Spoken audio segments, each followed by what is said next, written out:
বিরতির পর আবার আপনাদের স্বাগত। যে বিষয়টি নিয়ে আলোচনা করব এই মুহূর্তে, হিট অ্যান্ড রান বিল 2023-এর প্রতিবাদে ধর্ণা কর্মসূচি পালিত সিপাহীজলা জেলার বিশ্রামগঞ্জ বাজারে ত্রিপুরা প্রাইভেট ট্রান্সপোর্ট মজদুর মহাসংঘের উদ্যোগেই হচ্ছে এই ধর্ণা আন্দোলন কর্মসূচি। গোটা রাজ্য জুড়েই এই মুহূর্তে ত্রিপুরা প্রাইভেট ট্রান্সপোর্ট মজদুর মহাসংঘের উদ্যোগে এই ধর্ণা কর্মসূচিগুলো চলছে একের পর এক, এবং স্বাভাবিকভাবে এই মুহূর্তে তার এই হিট অ্যান্ড রান বিল 2023-এর প্রতিবাদেই ধর্ণা কর্মসূচি পালিত হয়েছে। সিপাহীজলা জেলার বিশ্রামগঞ্জ বাজার এলাকায় হচ্ছে এই ধর্ণা কর্মসূচি ত্রিপুরা প্রাইভেট ট্রান্সপোর্ট মজদুর মহাসংঘের উদ্যোগে। গোটা বিষয়টাকে কেন্দ্র করে কি জানাচ্ছেন নেতৃত্বরা, কি প্রতিবাদী বা কেনই বা প্রতিবাদ করছেন তারা, শুনবো। আমাদের উপরে যেই পার্লামেন্টের যেই প্রস্তাবিত বিল প্রয়োগ করতে যাচ্ছেন, এই বিলের যে প্রয়োগটা হবে সেইটা আমাদের যারা আমরা শ্রমিক ট্রান্সপোর্টে এবং পরিবহন দপ্তরে যারা আছি, আমাদের রুটি রুজি এবং আমাদের ফ্যামিলি এবং আমাদের একটা জীবন নিয়ে খেলা হবে। তাই এই প্রতিবাদে আমরা সামিল হয়েছি।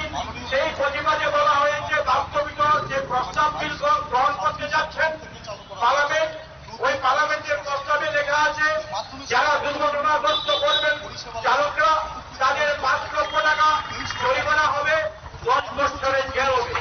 তার প্রতিবাদে আমরা আজকে এই সিপাহীজলা জেলা ভারতীয় মজদুর সংঘের পক্ষ থেকে আমরা এক বিক্ষোভ আয়োজন করেছি। আমরা বার্তা দিতে চাই ভারতীয় মজদুর সংঘ যেন ওই প্রস্তাব যেন গ্রহণ করা না হয়, তার প্রতিবাদে আমরা আজকে এই মিলিত হয়েছি। তো আমি আশা রাখবো রাজ্য সরকারের যিনি ট্রান্সপোর্টের দায়িত্বে আছেন, ওনার কাছে যেন আমাদের এই দাবি যেন প্রত্যাহার করা হয় এবং সে আইন যেন প্রত্যাহারের দাবিতে আমরা যে মিলিত হয়েছি। নয়তো আমাদের এই দাবি যদি প্রত্যাহার না করা হয়, আমরা আগামী দিনে এই ত্রিপুরা রাজ্যে বৃহত্তর আন্দোলনে যেতে প্রস্তুত দেব। তাই আমি যারা এখন বর্তমানে রাষ্ট্রীয়বাদী দলের আমরা সমর্থিত একটা রাষ্ট্রীয় দল চলছে ত্রিপুরা রাজ্যে, তার বিরোধিতা নয়, তার সহমতে আমরা চলছি। এই রাজ্যে যেন আমাদের দৃষ্টি আকর্ষণ করেন এই রাজ্য সরকার এবং তথা যারা আমরা এই সংস্থানে কাজ করছি, তার প্রতিবাদে যেন ওই বিল প্রস্তাব।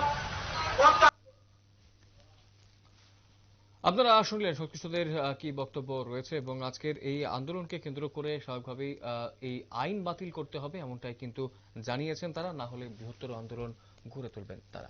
সমাজ বিজ্ঞাপন বিরতি রয়েছে, অন্যান্য সংবাদ সঙ্গে থাকবে।